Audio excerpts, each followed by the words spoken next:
Bismillahirrahmanirrahim. Ila hadratin Nabil Mustafa Muhammadin sallallahu alaihi wasallam. Pausan manusan hadzal kitab Fathul Qorib Abu Suja Al-Fatihah. Bismillahirrahmanirrahim. Alhamdulillahirabbil alamin arrahmanirrahim maliki yaumiddin.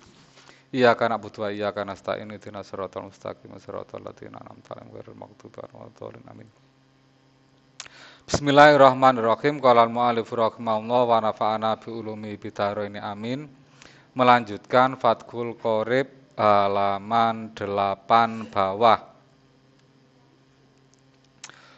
Faslun wasaro itu tayamumi khamsatu asya'a wujudul udri bisafarin au marodin wa dukhulul waqti sholati wa tolabul ma'i wa ta'adzaro istimaluhu ba'dat tolabi wa turabu at-tahiru alladzi lahu gubarun fa in kholatahu jasun aw ramalun lam yajus. Kalau dikasih makna wasaro itu tayamumi utawi pira-pira syarate tayamum iku khamsatu asya'a ana 5 pira-pira suwiji-wiji.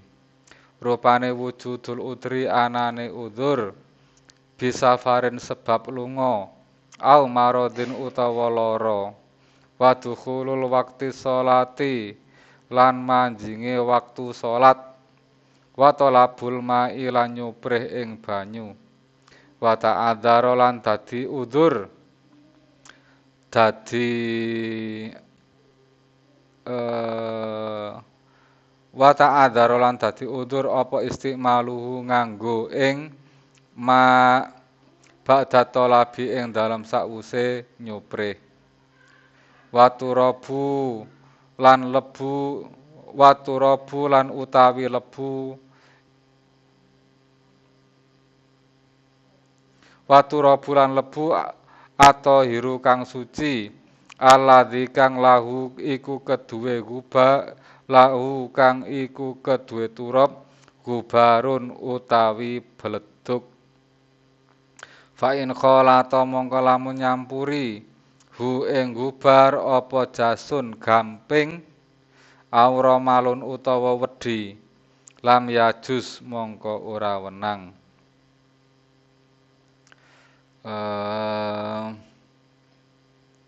Sekarang dibaca gantian.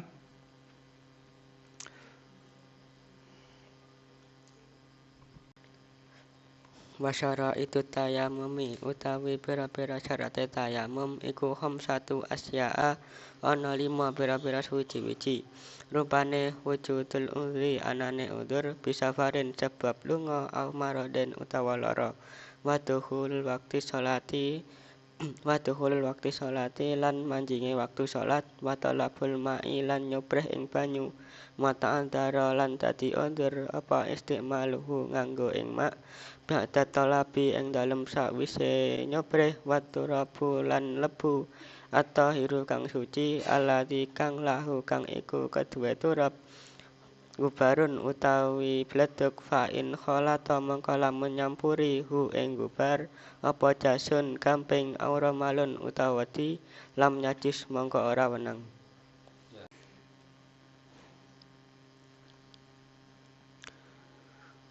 Wasyara itu tayamumi utawi pira-pira syarat tayamum iku khamsatu asya'a ana 5 pira-pira macem rupane wujudul udari anane udzur bisafarin sebab lunga au maradin utawa lara wa dukhuli waktu sholati lan manjingi waktu salat wa talabul ma'i lan nyuprih banyu wa ta'adzara lan dadi udzur apa istimaluhu nganggo ing mak ba'da talabi ing dalem sawise nyuprih waturabu lan lebu at-tahiru kang suci alladzi kang lahu kang iku keduwe turab gubarun utawi bledug fa in kholatahu mongko lamun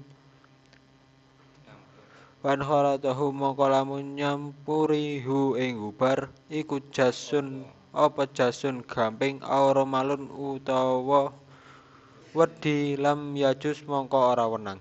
Bismillahirrahmanirrahim. Sekarang saya jelaskan. Sebelum saya jelaskan, saya baca dulu artinya. Kita barangkali ada yang nggak ngerti arti bahasa Jawa, kita terjemahkan ke dalam bahasa Indonesia. Wasaro itu tayamumi, beberapa syarat tayamum. Khamsatu asya'a, ada 5 macam. Wujudul udri, adanya udur. Bisafarin, karena bepergian. Au marodin, atau sakit. Wadukhulul wakti, sholati, dan masuknya waktu sholat. Watolabul ma'i, dan mencari air. Wata'adharo, dan jadi bermasalah istimaluhu ketika menggunakan air. Wa ba'da tolabi, setelah mencari.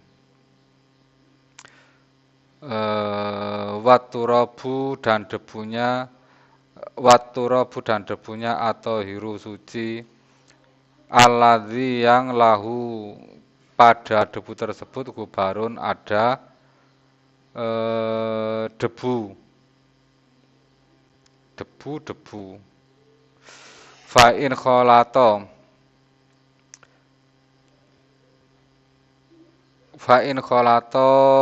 dan jika mencampurinya jasun, kapur, gamping kapur, auramalon, atau pasir, lam yajus, maka tidak boleh.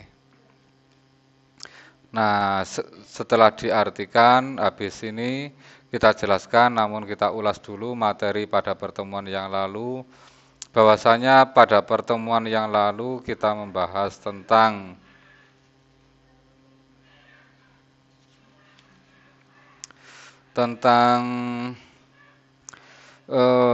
muzah atau khuffaini, membahas khuf, muzah atau sepatu yang dibuat menutup kaki, dibuat perjalanan dan tidak menutup pada mata kaki.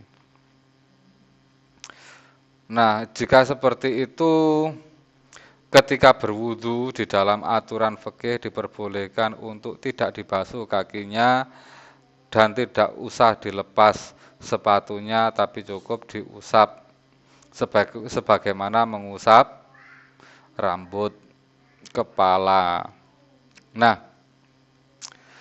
walmasku, mengusap muzah itu hukumnya boleh dengan 3 syarat, yaitu jika awal mula pemakaiannya kondisi badannya sudah suci dari najis dan dari hadas. Kemudian sepatu yang digunakan itu menutup pada bagian kaki, yaitu telapak kaki dan mata kaki. Kemudian dipastikan dibuat perjalanan berkali-kali, sepatunya tidak rusak atau jebol atau enggak lubang. Kemudian orang yang bepergian itu masa aktif untuk diizinkan menggunakan muzah itu selama sehari semalam. Maksudnya menggunakan muzah itu menggunakan muzah ketika berwudu dengan cara diusap. Kemudian bagi orang bepergian diberi waktu selama 3 hari 3 malam untuk menggunakan fasilitas mengusap sepatu ketika berwudu. Kemudian penghitungan sehari semalam atau 3 hari 3 malam itu kapan memulainya? Memulainya yaitu diawali ketika dia berhadas setelah memakai sepatu tersebut. Kemudian jika orang itu di rumah menggunakan muzah, kemudian dia menerapkan sistem mengusap sepatu, kemudian dia bepergian, maka hitungannya tetap dihitung di rumah, yaitu sehari semalam, dan jika bepergian maka dia itu setelah sehari sempurna kemudian dilanjutkan hitungannya mulai dari bepergian, atau sebaliknya jika dia bepergian kemudian menerapkan sistem muzah kemudian belum sehari semalam sudah nyampe di rumah, maka aturannya ditetapkan aturan orang yang di rumah. Kemudian aturan sistem mengusap sepatu pada saat berwudu ini berlaku tidak berlaku dengan 3 alasan. Jika 3 alasan ini muncul maka aturan tersebut tidak berlaku, yaitu nomor 1 jika sepatunya dilepas, kemudian masa aktifnya habis, dan yang ketiga munculnya hadas besar yang mewajibkan mandi. Sudah itu pada materi yang lalu. Nah, pada aturan yang sekarang, pada materi sekarang kita membahas tentang tayamum dan syarat-syaratnya. Bismillahirrahmanirrahim. Wasaro itu tayamumi khamsatu asya'a. Orang bertayamum itu wajib melakukan 5 syarat. Syarat itu apa sih? Syarat itu sesuatu yang harus dipenuhi di luar aktivitas tersebut. Jika salah satunya tidak terpenuhi, maka syaratnya batal. Seperti itu. Beda dengan yang ada di sekolahan menerapkan kalau ingin masuk sekolah, maka syarat-syaratnya apa saja? Pertama, setor foto, setor ijazah terakhir, setor uang pendaftaran, dan sebagainya. Itu bukan syarat. Kalau di dalam ilmu fikih, kalau memang itu syarat, maka dia itu sebelum setor foto, maka dia nggak boleh sekolah. Kalau dia sekolah, maka statusnya tidak sah, karena syaratnya belum terpenuhi. Atau belum setor ijazah, dia sekolah, kemudian masuk sekolah, tapi dia itu belum menyetorkan ijazah. Karena ijazah itu menjadi syarat, otomatis ketika salah satu syarat ini tidak terpenuhi, maka sekolahnya tidak sah. Tapi kalau sekolah, ya sah-sah aja, pokoknya mau masuk. Kalau di dalam bab tayamum, di dalam fikih, yang namanya syarat itu harus terpenuhi semua. Ketika ada salah satu syarat yang tidak terpenuhi, maka di situ tidak sah. Itu namanya syarat. Syarat yaitu sesuatu yang harus dipenuhi untuk menunjang sahnya sebuah aktivitas. Nah, ketika tayamum ini ada 5 syarat yang harus dipenuhi. Nomor 1, orang itu diperbolehkan tayamum jika wujudul udri, adanya halangan. Adanya halangan, nomor 1 itu adanya halangan. Halangan itu apa? Bisa farin au marodin, disebabkan oleh bepergian atau sakit. Orang yang bepergian, orang yang sakit itu diperbolehkan untuk tayamum. Boleh. Kalau orang tidak sakit, tidak bepergian, nganggur-nganggur tayamum, ya enggak boleh. Syaratnya itu adalah munculnya udzur menggunakan banyu.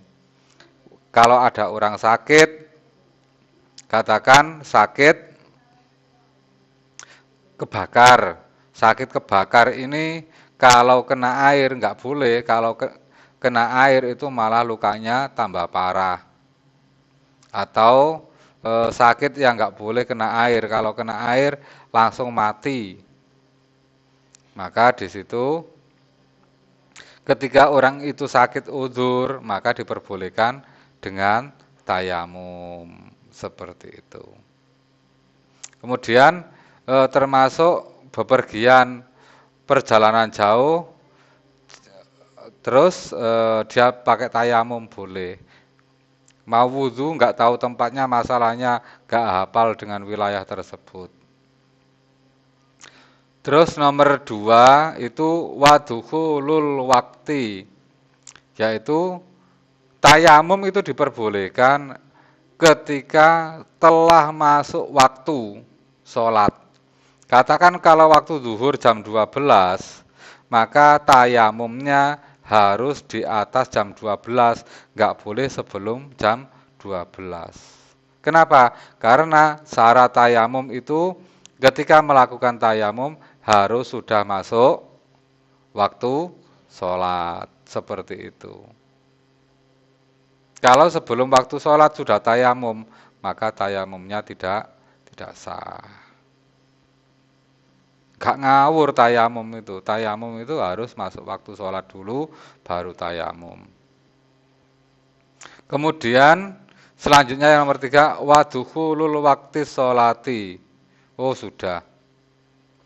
Watolabul ma'i. Nomor 3 itu orang itu boleh tayamum jika orang itu sudah berusaha mencari air tapi tidak ketemu.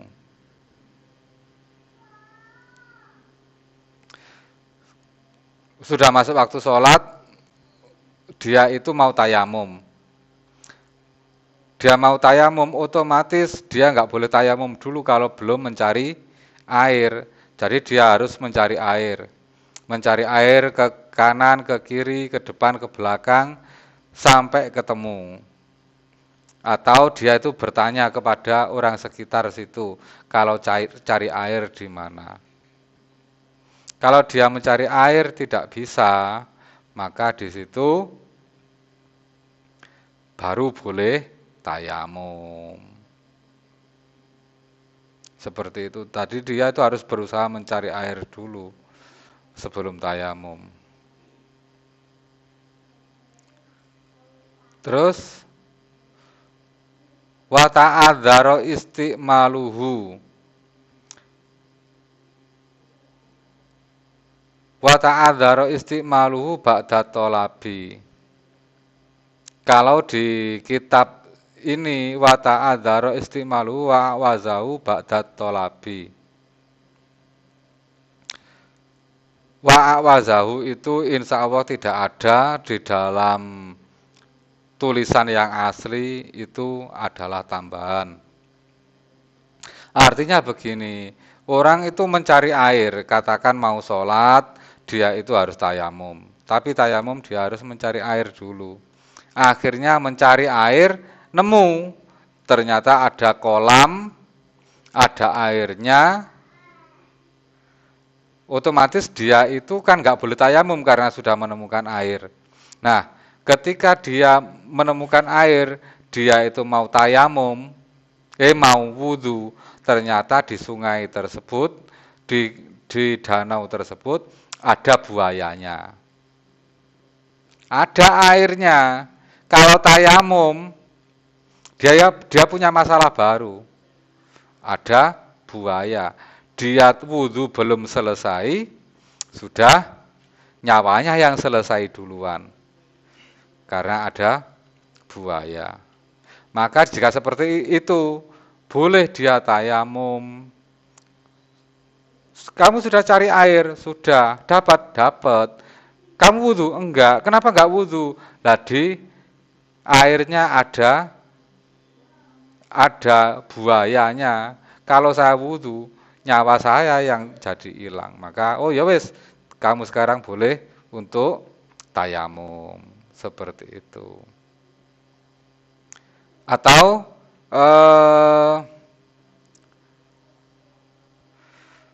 sudah nemu sumur, cari sumur, sudah nemu ada airnya, mau wudhu, tapi sumur tersebut gak enek timbone. Sudah menemukan air, tapi dia itu punya masalah untuk menggunakan air tersebut. Gak enek timbone. Piye oleh wudhu? Apa mencolot, lompat terus nyemplung wudhu? Enggak, karena di situ dia punya masalah dalam mendapatkan air, maka dia diperbolehkan untuk tayamum. Atau ada macan di sana ada kolam, ada buayanya, cari tempat lain lagi. Di situ ada sumur yang dangkal, ada apa embernya buat ngambil, tapi ternyata di situ di sumurnya ditempati singa. Kalau dia mau ngambil air bisa, sumur ada, terus ember gayung buat ngambil ada, tapi di situ ada singanya. Otomatis kalau dia maksa ambil air, dia pasti rebutan gayung dengan singa. Nah, kalau rebutan gayung jelas yang menang manusianya. Kalau yang rebutan gayungnya. Nah, singa itu nggak mungkin rebut gayung, menang kalah nggak mikir gayungnya. Dia itu mikirnya ada daging segar. Seperti itu. Maka seperti itu boleh untuk tayamum. Seperti itu. Atau dia itu berusaha mencari air, kemudian dia sudah dapat air, tapi dia itu setelah mendapatkannya dia itu punya masalah. Ya seperti tadi tidak bisa menggunakan air karena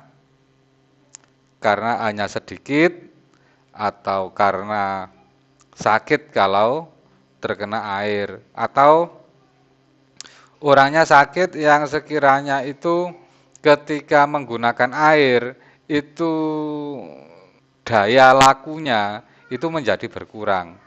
Katakan sakit, jika dia diwudoni itu sakitnya agak parah, tidak berdampak pada kematian.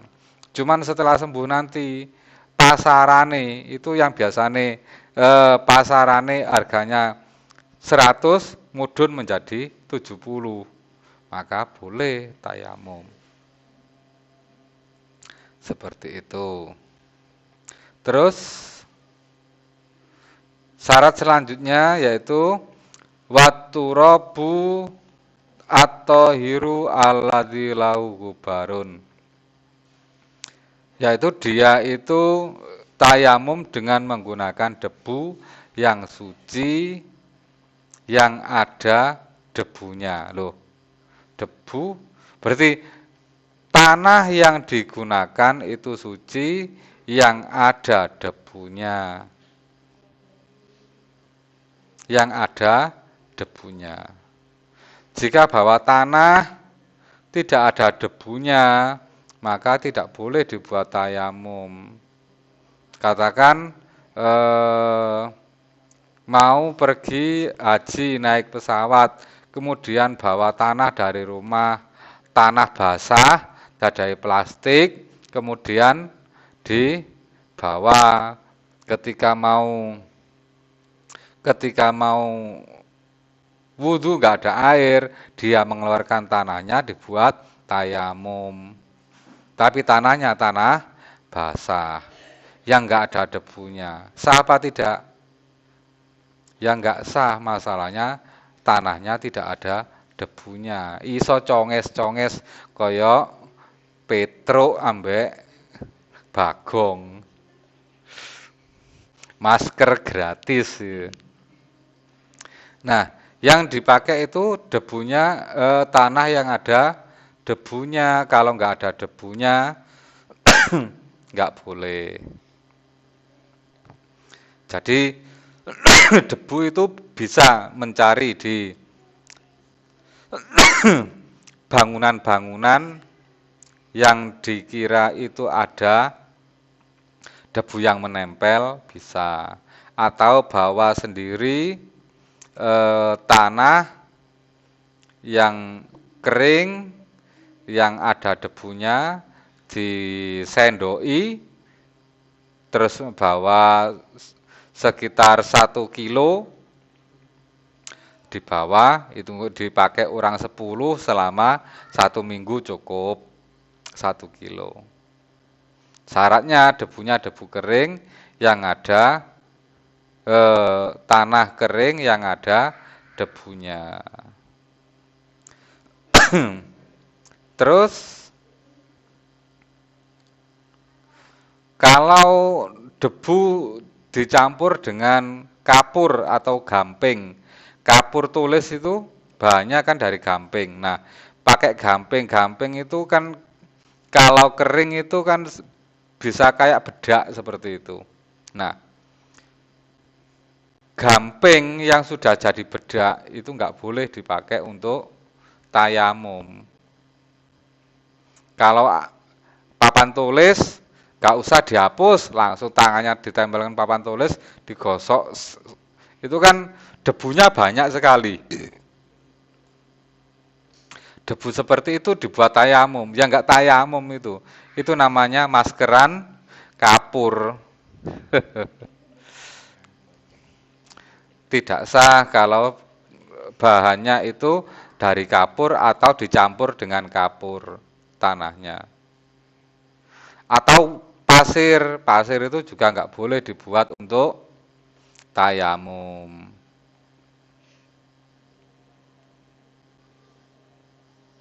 Tidak boleh dibuat tayamum. Wes sakmono ae, ada yang tanyakan? Tayamum?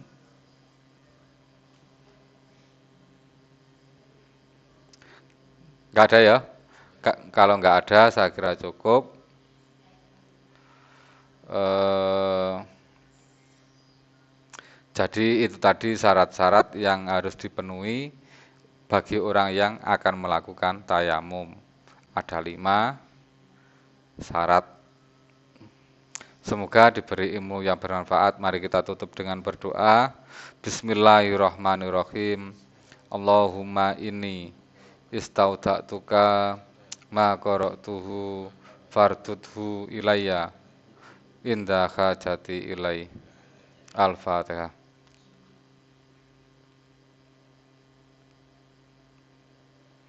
Ya, sebagai penutup, tadi itu kita baca gantian, gantian, gantian. Sekarang apakah yang dibaca itu ada maknanya atau tidak? Mumpung ini belum videonya belum diputus, ditunjukkan Mas, kitabnya ada maknanya apa tidak yang dibaca itu. Ditunjukkan yang dibaca itu mana?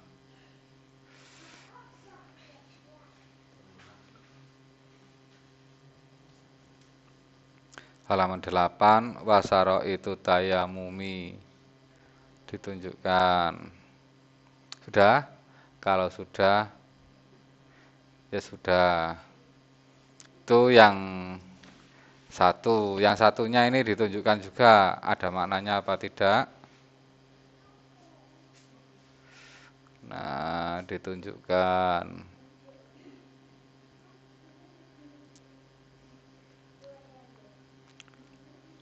Sudah? Kalau sudah sekarang ganti yang ini, yang ditunjukkan. Yang saya baca ini ada maknanya apa tidak. Ditunjukkan.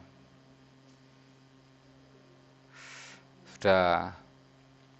Jadi yang dibaca itu memang benar-benar tidak ada maknanya. Oke, cukup sampai di situ. Semoga diberi ilmu yang bermanfaat.